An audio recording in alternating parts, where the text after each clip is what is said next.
Let's go ahead and begin. Hello, everyone. I want to thank you all for joining us tonight for our panel discussion series. This is part one. My name is Ross Nunamaker. I go by Chad. I'm the Executive Director and Communication Manager for Southwest Ohio AEYC, and I'll be facilitating today's panel discussion. And since this is a panel discussion, we cannot hear or see participants, so you don't need to worry about your mic or camera being on. I want to start by thanking the sponsors of this discussion series, which are Butler County Educational Service Center, Miami Valley Child Development Centers, and C-Word Design.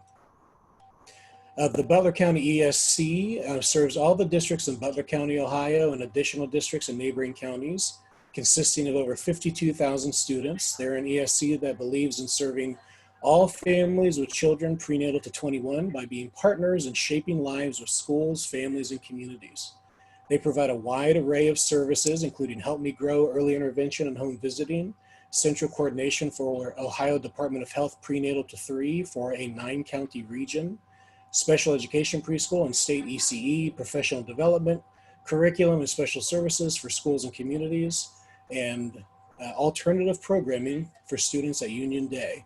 All these things are done with integrity, compassion, respect, and being family focused. The Butler County ESC has been a top workplace 7 years in a row. For more information, visit bcesc.org. Miami Valley Child Development Centers, Inc. serves more than 2,500 Head Start children at 63 sites and partner programs in Montgomery, Butler, Clark, Greene, and Madison counties. Over 80% of their programs are highly rated under Ohio's Step Up to Quality initiative, and they operate Ohio's largest early Head Start program. Based in Dayton, MVCDC employs more than 550 individuals, 10% of whom are former or current Head Start families.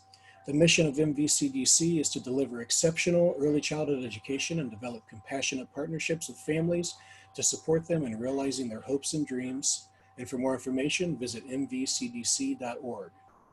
And our last sponsor tonight, having trouble with personalizing learning for struggling readers, especially for remote students, C-Word can help. C-Word provides evidence-based methods to develop the skill and will to read. From student-teacher apps such as C-Word School, which allows pre-K to first grade teachers to build their own lesson plans, personalize learning, and track results, to C-Words Anywhere that turns any digital content into an educational opportunity to help struggling readers of any age. We have the tools to help you and your students be successful. Learn more at c-words.com. So again, thank you to our sponsors. Now let's get to the panelists. We're very fortunate tonight to have 5 wonderful panelists. Panelists, please introduce yourselves when you see your picture appear.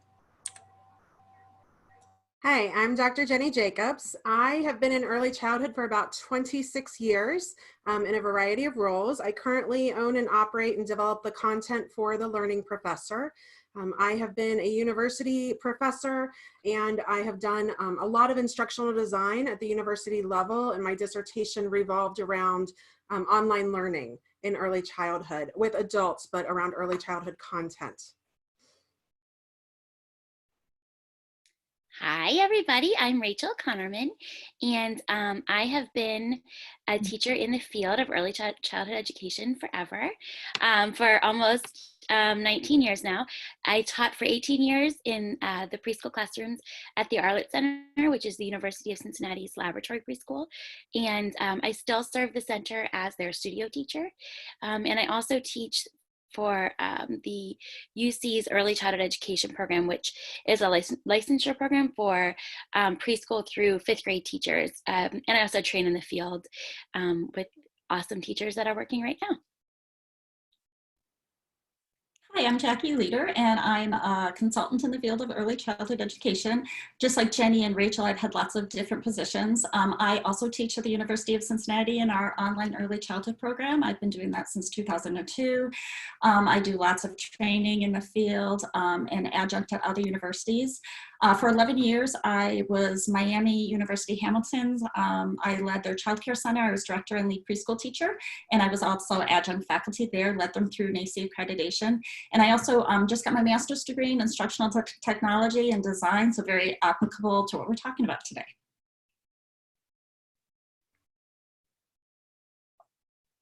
Everybody, my name is Angie McDonald, and I am currently working for Cincinnati Public Schools as the manager for their early childhood department.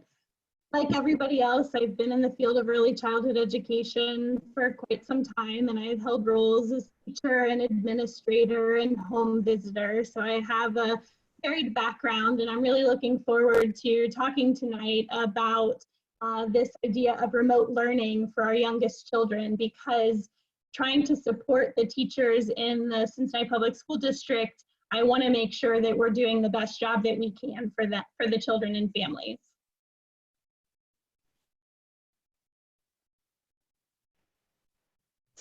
Hello, everyone. My name is William Mosier. I've spent 40 years in the field of early childhood education. My doctoral dissertation way back in 1987 was teaching the skill of communicating empathic understanding to childcare providers, and then measuring how effective adults were able to utilize the skill of empathic understanding when they're working with young children. Since that time, I was a Head Start teacher, then Head Start Center Director, then Head Start Program Director, and then Project Director back home in California for both Head Start and Migrant Head Start in 13 counties up and down the state of California, as well as a consultant to the California Department of Child Development. Then I went into teaching college and taught 10 years at the community college level, teaching CDA courses in the California community college system. Then taught at the George Washington Medical School, and then 18 years at Wright State University, starting in 2002. January of 2002, and I accepted a visiting fellowship here in Istanbul, Turkey, where I work with the children of refugees from Syria, from the horrible problem in Syria. There are 2 million refugees from the Syrian conflict that are now residing in Istanbul, and there are a lot of young children who came with the families. However, once the pandemic started, my program was closed down along with the university. The University of Istanbul is the oldest university, the second oldest university system in Europe. So there's a lot of tradition in this part of the world, even though many people don't know much about the 4th largest city in the world, Istanbul, Turkey. All right, great, thanks. So as you can see, we have some wonderful panelists tonight. So I really want to thank them for all of them for participating tonight, taking time out of their busy schedules. So we're going to begin with a general discussion, and then as time allows, we'll be addressing some of the questions that were submitted during the registration. And then also throughout the panel discussion, please feel free to submit questions in the Q&A section, which you can find in the bottom middle of your Zoom window. We may not have enough time to get to every question, but we'll definitely do our best. And for some questions, we may only provide a short answer now and then provide a more in-depth answer in one of our future panel discussions. So let's go ahead and get started. Did you want to kick us off, Jenny? Yeah, Chad, can you go ahead and launch the first poll? So we'd really like to get an idea of who's on the call so that can help guide our discussion. So if you can, please let us know what best describes your role. Are you a family child care provider, an infant toddler teacher, pre-K, preschool, center administrator? So there are lots of choices there. So if you can just go ahead and vote, and we'll start to get an idea of who our audience is tonight. I just want to check, panelists, you can see the poll, correct? Wonderful. Yes.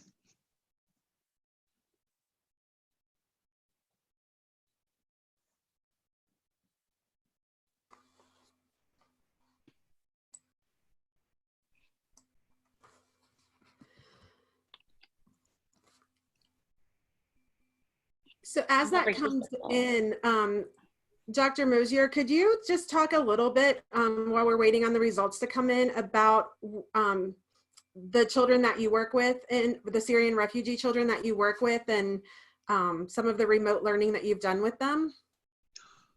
Well, now that's a very interesting question. I don't do any remote learning. Once the university system in Turkey closed on the 15th of March, due to the pandemic, all the refugee children are staying at home. There's no involvement with remote learning at all because for the most part, none of the families have computers.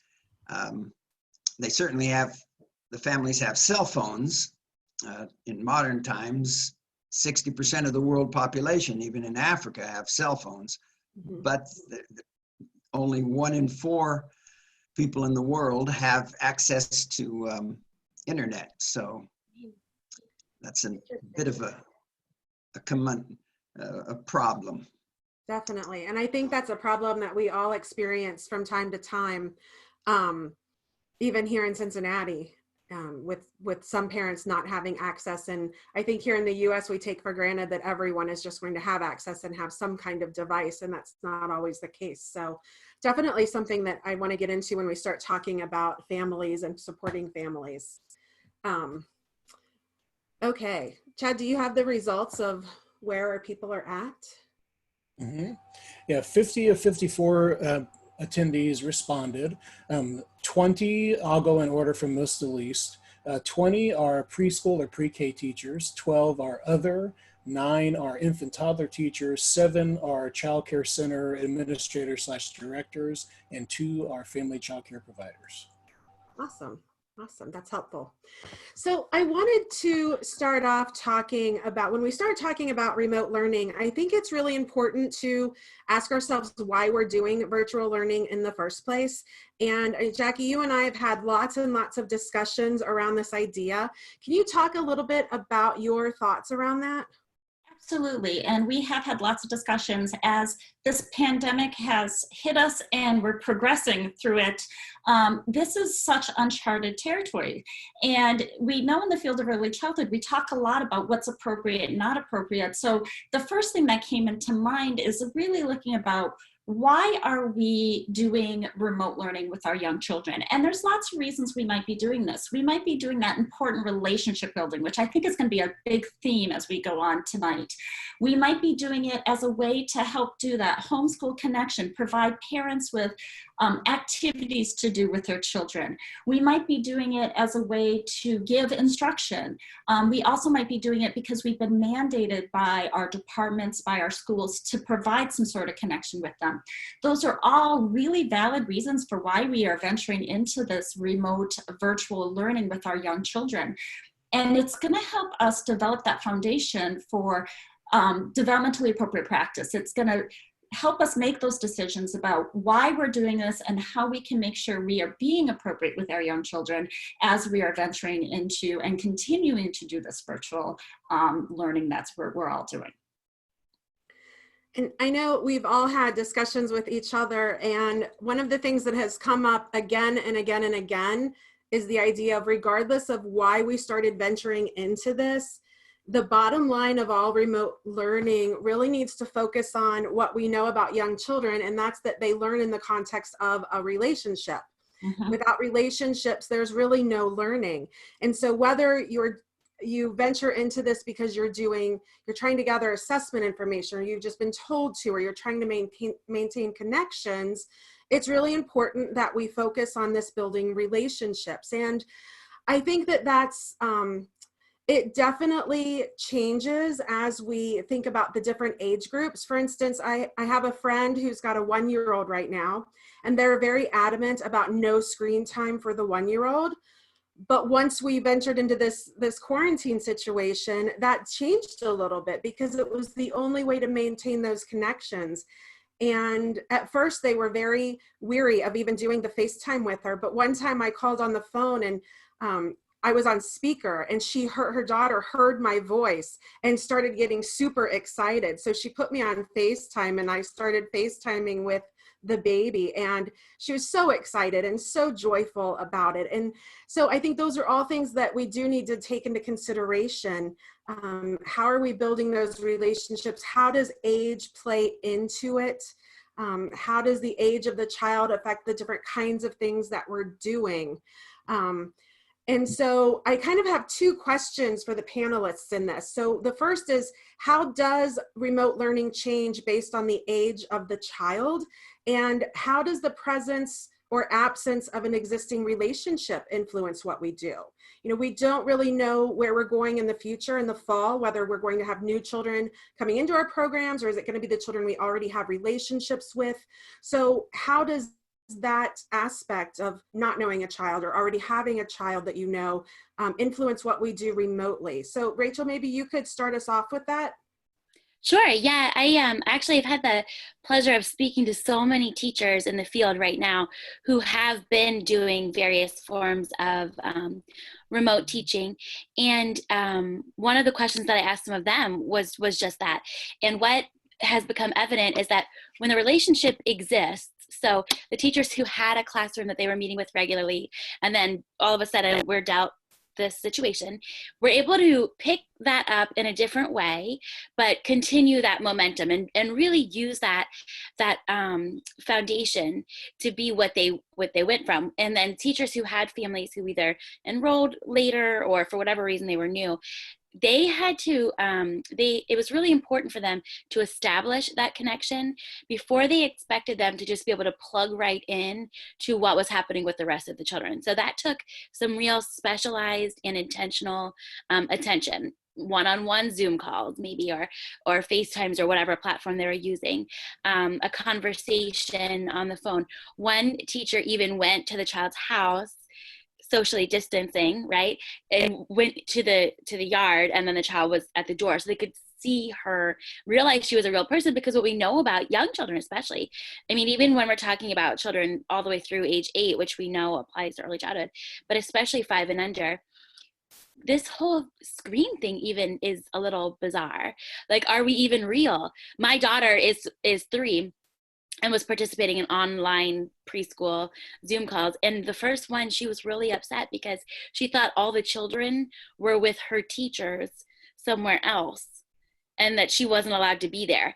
And so we take for granted that they understand it the same way we do.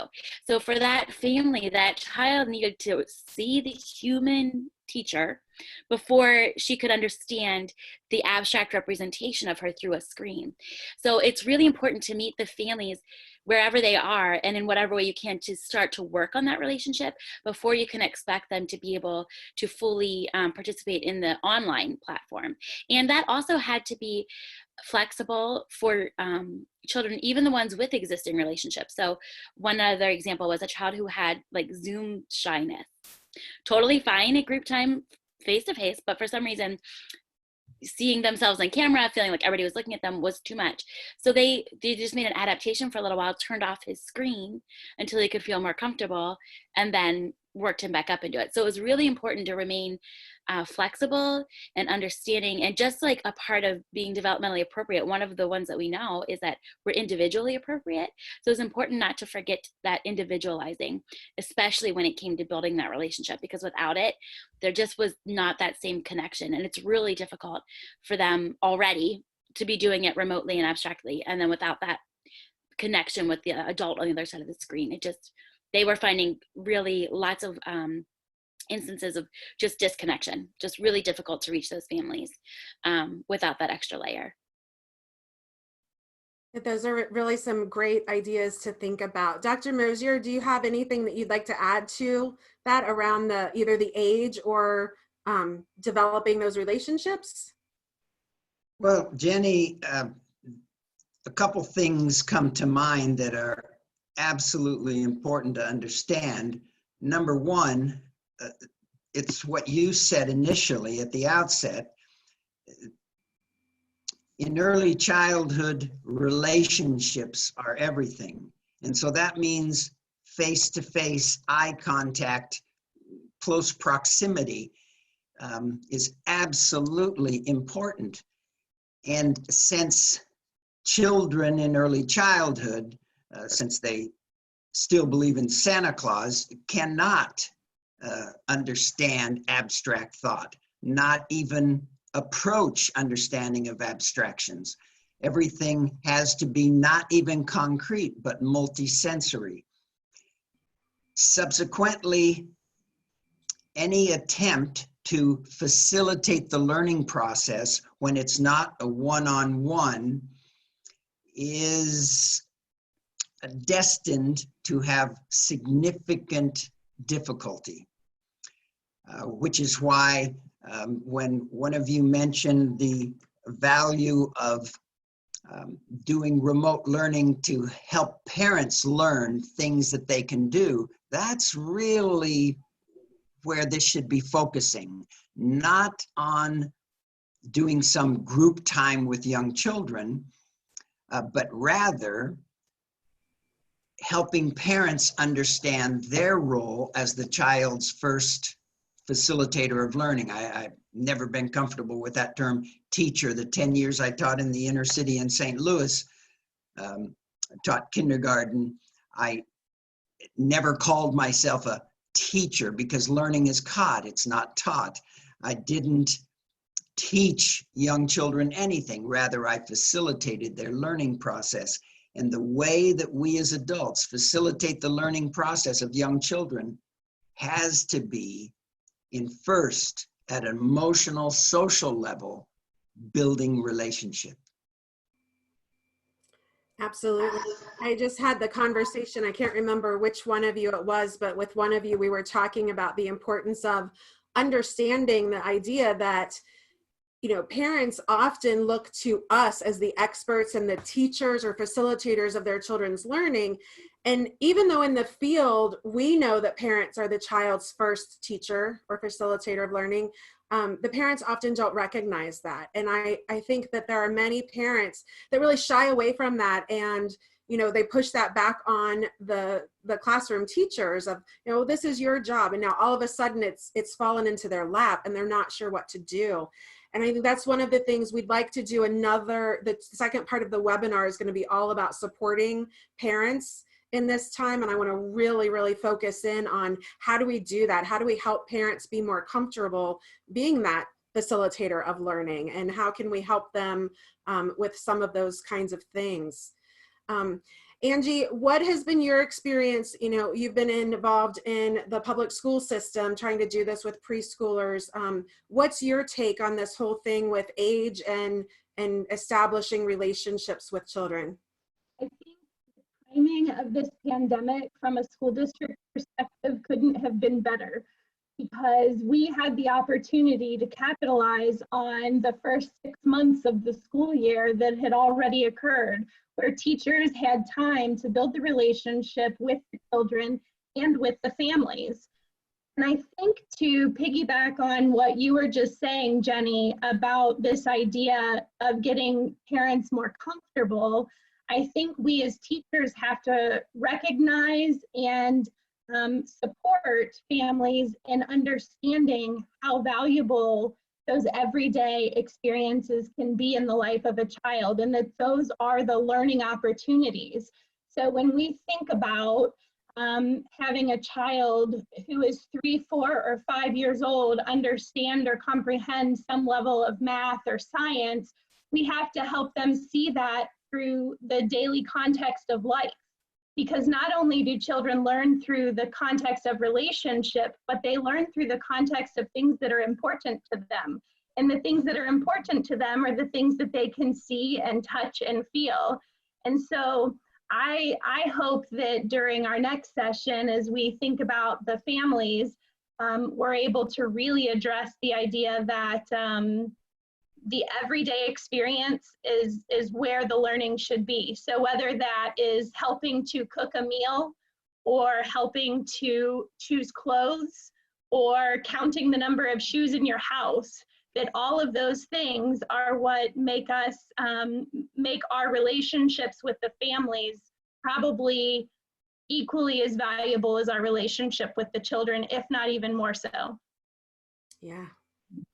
I think the interesting thing that I'm hearing, the theme that I'm hearing around all of this is that in the field, I hear a lot of teachers really focusing on, you know, how do I do this with kids? How do I do this remote learning? How do I do group time? How do I teach math? How do I teach science to these children? And the theme I'm hearing from all of you is that that's not what it's about. You know, it's really about the building relationships and helping parents figure out, how do I do this with my children in our everyday life? That we're not adding to the parents' plate.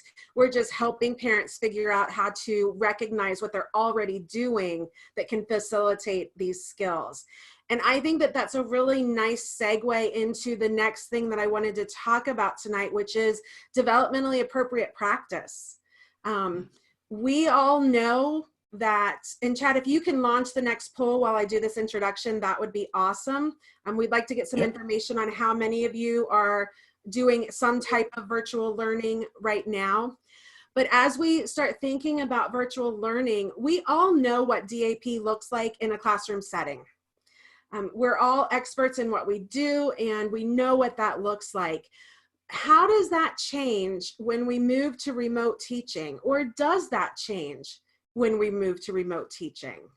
And so I wanted Angie to start this one, because Angie, I really would like for you to talk about your SHU curriculum and just really talking about developmentally appropriate practice and, you know, what that looks like when we can't be in our classrooms. Sure. So one of the challenges we faced within Cincinnati Public School District was that we didn't know what devices were available to families. We didn't know what access they would have to internet. And so I was fortunate enough to sit with another group of educators to talk about, well, what are the things that families have in their home that we know would be important to children? And so we started to think about how to connect all of the different things that families have, like shoes in their house, and what could we do with that? And so we planned some various activities around the idea that all families probably have shoes in their house, and how can we count the number of shoes? Can we classify the number of shoes of boy shoes versus girl shoes, big shoes versus small shoes, shoes that tie versus shoes with Velcro? So there were so many opportunities for families to engage in conversation around something that each of us wears every single day. And in that, we were able to have a lot of learning, because the children could have some math experiences with the counting and classifying. We turned it into some literacy opportunities by talking about where their shoes might take them, where would they walk to if they had an opportunity to go outside. And so it's just, again, back to that everyday life of that child to make sure that we're connecting and making it real for them. And I think that's one of the really key things, is that we think about what do the parents already have in their homes, rather than trying to figure out how we get parents all of these materials. How do we recreate what's in our classroom? We don't have to recreate it, right? And Rachel, I know you and I have had lots of talks about the fact that DAP doesn't change just because you went to remote learning. I've seen a lot of parents on Facebook becoming more and more frustrated when they're being sent worksheet packets, and even at the preschool level, you know, worksheets for children to fill out, and things that we wouldn't do if we were in a classroom because it doesn't align with DAP. So what have been some of your experience experiences with some of the RLIT teachers and things that they're doing, and how are they practicing DAP in a remote setting? Yeah, and one thing too, I just was thinking, I spoke with a parent last night. Her child's actually in the 1st grade, but something that when you think about worksheets that some of us don't always think about, she was able to download the worksheets but not print them. So she was drawing the worksheets for her son to fill out. And it's that kind of thing where, like, I think sometimes we have to give parents permission or empower them to make some decisions sometimes. So if instead she would have just gone and gotten shoes to do the manipulating of the objects on the worksheet, she could have saved herself a long time. She didn't want, to ask for accommodations or anything like that. She's like, I can draw the worksheets. It's not that big a deal. But just a slight tweak in her thinking about what the worksheet was representing could have enabled a lot more meaningful learning for her. And I think that's really what it's about. And thinking about, so what we are offering children as experiences should still be the same as what we would do in the classroom. It's just a matter of finding another way to offer the experiences. And we have to sort of think about what our resources are as we are going through this. And our number one resource is going to be the other people in the lives of the child, with parents, other family members, whatever. And so then it's a matter of helping those resources understand how to facilitate the experiences. And sometimes it can be something like a very simple list of materials that you help them get together. We talk so often about homing up our classrooms, right? But in this instance, we're just asking parents to school up their homes a little bit with things that they probably already have. So you get an empty bin, like a shoebox bin, right? You put some soapy water in that, and now you have a sensory table. And we had one of our teachers had a one-on-one with a child. So they're on a screen, they're on a device with the child who's playing in the water table, essentially, and having a conversation with them that way. So it's a matter of just like taking exactly what you would do anyway and thinking about how can you now do it just slightly different, deliver it in a slightly different way. And thinking about things like group time and thinking about the purpose of it. Why would you have group time in your classroom? You would have it to build community, maybe to sing some songs. If you were going to cover some certain content for some reason, you wanted to read a certain book or something like that, you could still do it at group time, but you wouldn't only do it at group time, right? You might introduce it there or touch on it a little bit, but you would still do it individually with the children or in small groups of the children. So group time should be no longer than it would be if you were having group time with the children face to face. We would still keep it short, interactive. If it's a whole group, even shorter and more interactive and moving about. And if it's a small group, tailoring it to what that group's interested in and monitoring that interest. There's no reason that we should feel like we're delivering content to them for 3 hours through a screen, because we wouldn't expect them to sit still for 3 hours at group time. And then some of the other like content things that perhaps the teachers wanted to expose the children to might have taken place like through a video. And then they would be posted wherever, like what we're referring to as kind of like the digital hubs. So each teacher at ARLIT and lots of teachers in the field that I've talked to have chosen different platforms to be their digital hub. Maybe it's like a class dojo or a private YouTube channel or a private website or something like that. And so then that content goes and lives at the digital hub that can then be accessed by the parents and the children together when it works for them. And then they might touch on it again at group time the next time. Did you get a chance to see that? When you read a book, you still read it in a really interactive way, and you hold the book so they can see the pages, and you talk about it and ask questions and all those same kinds of things like we would if we were face to face. So it's not a matter of giving up or even really changing what we're doing. It's a matter of just changing the delivery a little bit. Does that answer enough? Yeah, so one of the things that I hear you saying is that each teacher had his or her own digital hub. So they were creating their own videos. And I think for me, that takes me right back to that relationship piece of, if we were all in the same school teaching children, it's not going to build the relationship if I do the math lesson and share it with all of you to use. That I need to work with my children and keep those relationships going. and you need to work with your children and keep those relationships going. And those individual videos don't need, the individual sessions like the sensory table don't need to be a half an hour long with each child, because we wouldn't do that in a classroom setting. Rarely would we spend a half an hour with one child at the sensory table. So it doesn't have to be this overwhelming experience for any of us. I think too, we get ourselves really worked up by imagining, for instance, that we have to know everything we're going to be doing every week that we're remote, when we wouldn't do that in the real classroom either. We would plan around children's interests. We would monitor their development and see what needs to happen next to scaffold their learning. And so it might feel like an extra layer at first, but it's just kind of adjusting to this new delivery, really, right? But like still planning that same way, still following a good planning cycle, still thinking about the interests of the children, not moving on to something else just because they're not interested in it. Earlier, I think it was when Dr. Mosier was talking about learning in context, I was thinking about how important it was to so many children to have sharing time, so that they could share with the other children in their class what they had at home with them, you know, in a way that honored their home and brought home to the experience that they were building, because they were at home. It only made sense then to pull that in. Yeah, absolutely. Dr. Mosier, would you like to add anything? Well, I think we cannot overemphasize the importance of individualizing any content. The term curriculum is often thrown around. If we're going to do any relationship with any child, it has to be through, as you were saying before,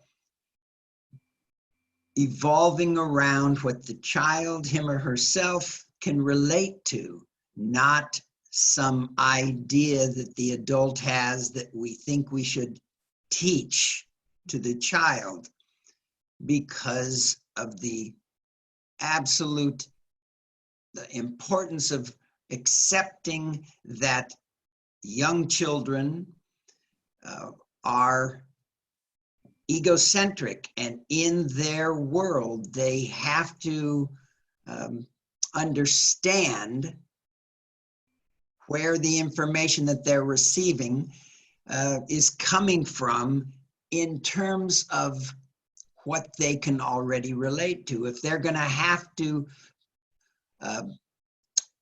accommodate some new piece of information, there has to be some existing content that they've already had some little bit of information about, that they can attempt to assimilate this new information with.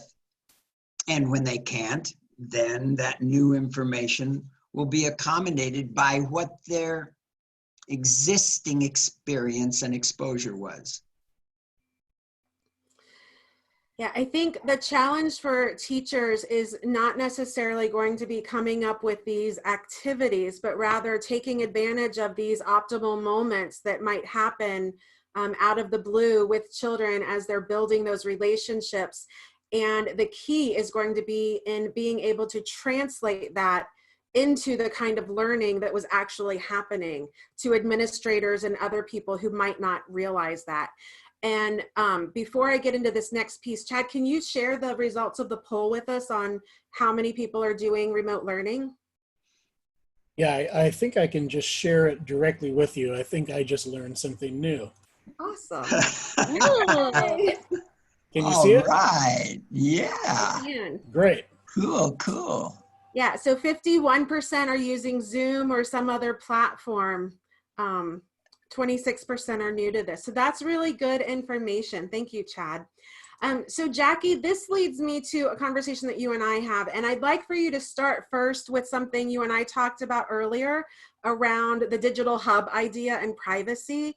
Yes. But if you could go after that a little bit more into the assessment piece, because as much as we might want to just jump on and build relationships and not worry about assessment, the reality is that people above our pay grades are wanting us to submit something. They're wanting us to do assessments. And what does that look like virtually, or can it be done? Absolutely. And actually, we had quite a few questions that were submitted that revolved around assessment. But to get back to that digital hub that Rachel was talking about and all the platforms we're using, as we were having these conversations, the first thing that always comes to mind, whether I'm working with college students or young children, is privacy and protecting the privacy of our families, of our children. So when we do these platforms and we do these online learning events, whatever we're using, we want to make sure it's what's called a closed source. And a closed source is a private source. You have to have an invitation, like you were invited to this webinar. When we do learning management systems such as Schoology and Canvas and even our Facebook groups, you have to have permission to get into these. And that is the way that we are going to protect our children. YouTube is not necessarily closed unless you set it up a specific way. Facebook is not closed unless you do the Facebook group. So that's the one thing as we're talking about this, and as we move into the assessment conversation, whatever we use, we want to make sure we're protecting the privacy of our family and our children. And it's really relevant as we talk about assessment. We would love to make sure that we're doing parent connections and we're building those relationships. But as Jenni said, ultimately, a lot of us are accountable for some sort of assessment. So what does that look like in our online format? We want to be very careful that we don't flip over or feel forced to do an assessment that is not appropriate, such as worksheets.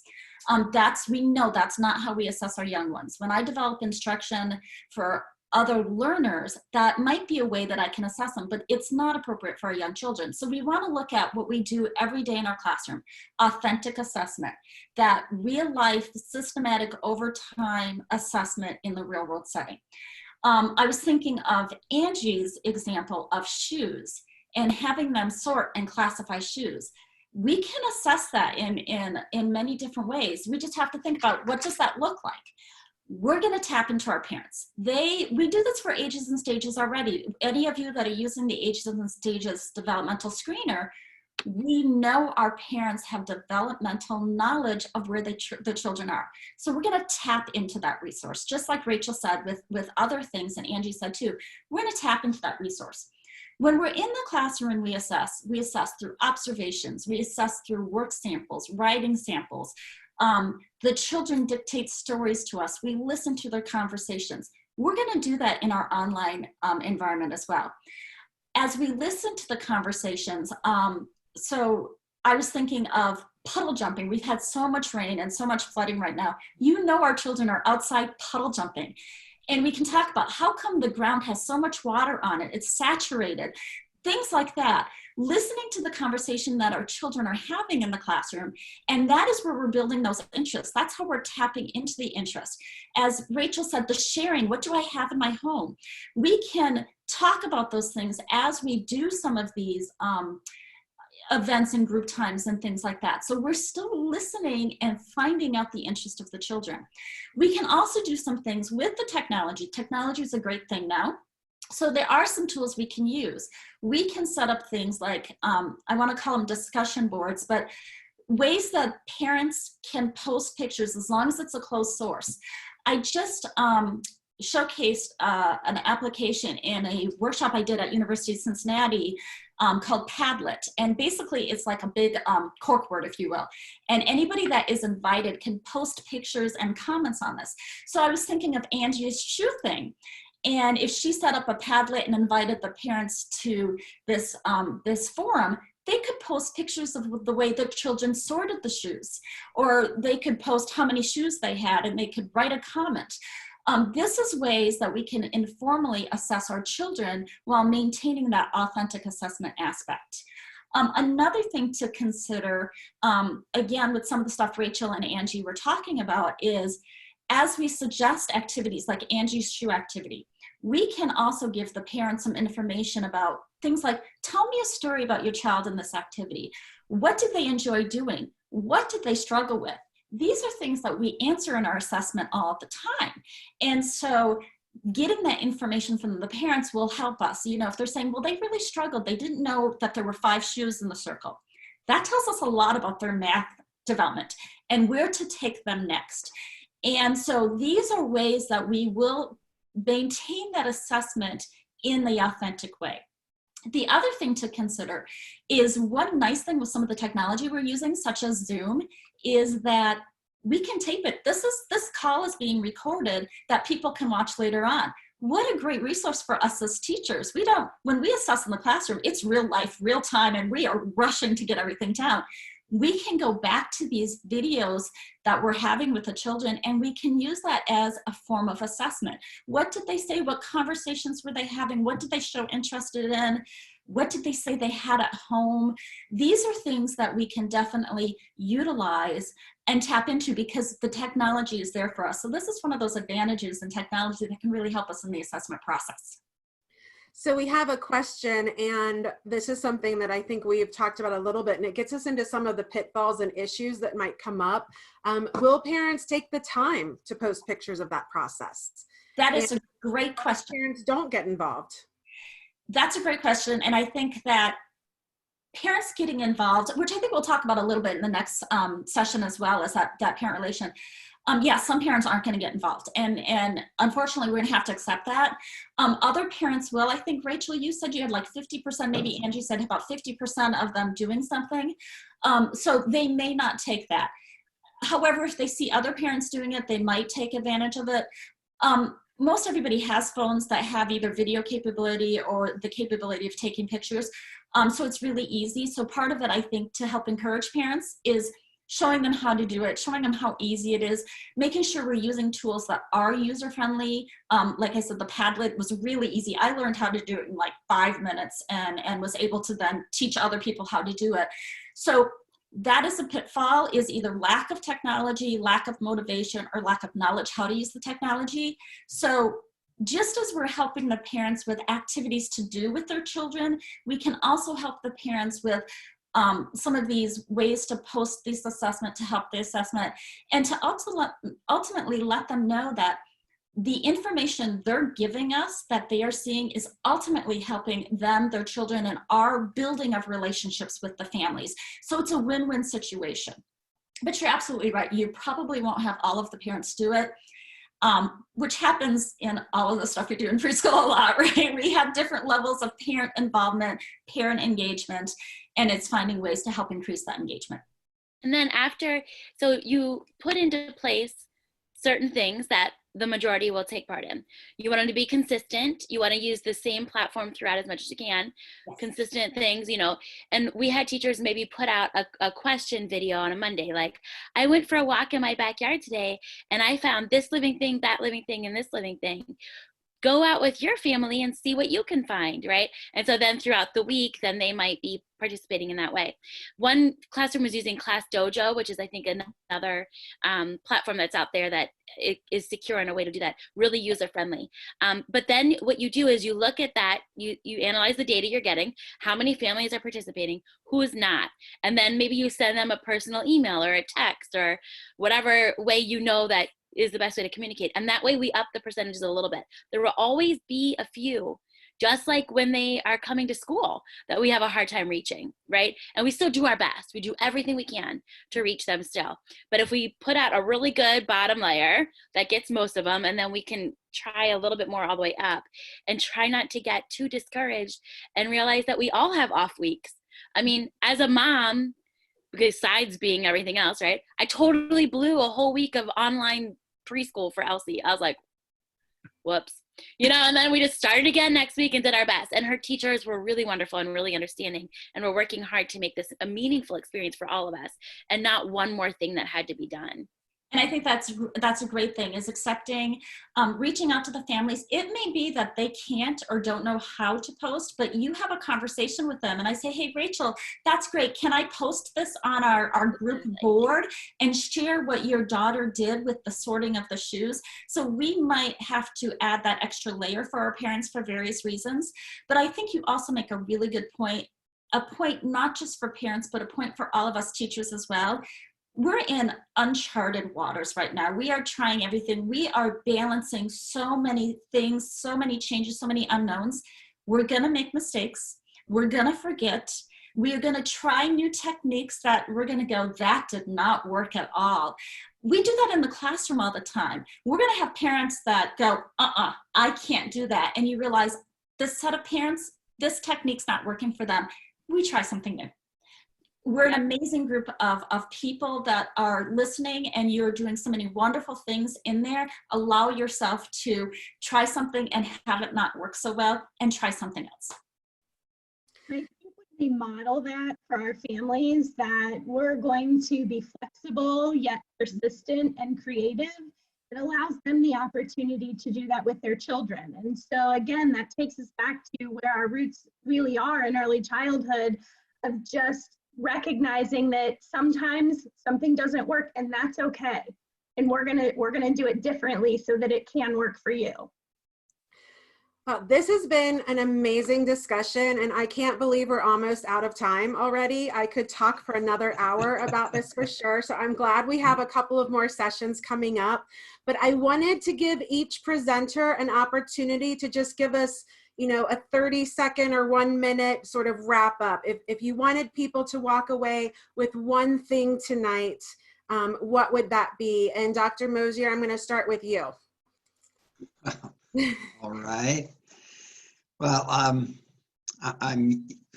I feel awkward starting because my mother raised me to always be respectful of women, and as a father of 6 children, I delivered all 6 of our kids. My wife did all the work, of course, but all of them were born at home. I think we cannot overemphasize this importance of the one-on-one relationship between the parent and the child is the most important relationship in the life of the child. Of course, the adults who enter the child's life in an early care and education setting are important to the child. They become a surrogate parent for the child. No question about that important role of the early care and education professional. The issue is we have to remember to keep things extremely based on the 5 senses of the child in our interactions, rather than attempt to create some concrete or even attempt to do some abstract learning.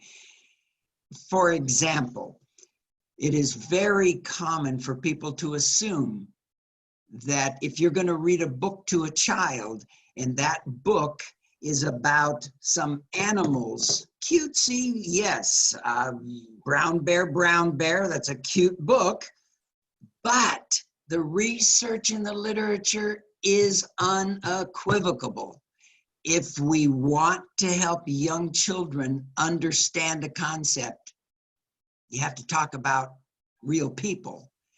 Like the misconception of the Fred Rogers Association Corporation making a big thing about Daniel the Tiger teaching moral development to children, that just doesn't work. The research is absolutely clear that it's better to have an adult role model talking about emotional health, social interaction skills for facilitating the learning of a young child. And I'm taking too much time, so I better just stop. Awesome, thank you. Rachel, 1 or 2 sentences. What do you want people to take away?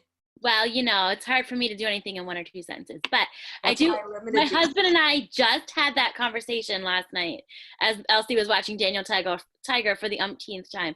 So I want to, going back to something Jackie said earlier too, just forgiving ourselves, having grace with ourselves, grace with the families, grace with the children, but still moving forward with the eye on the prize of doing the best we can for children. We know this is a stressful time for them and their families. And so that has to be key and first, is that we're thinking about their emotional well-being and their mental health going through all this. Yeah, awesome. Jackie?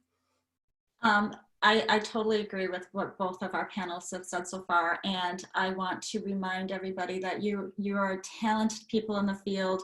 You know what you do in the classroom, and don't let the online aspect overwhelm you, because you truly know what's best for children and how to reach our children and our families. And so keep that to heart, that you know what you're doing.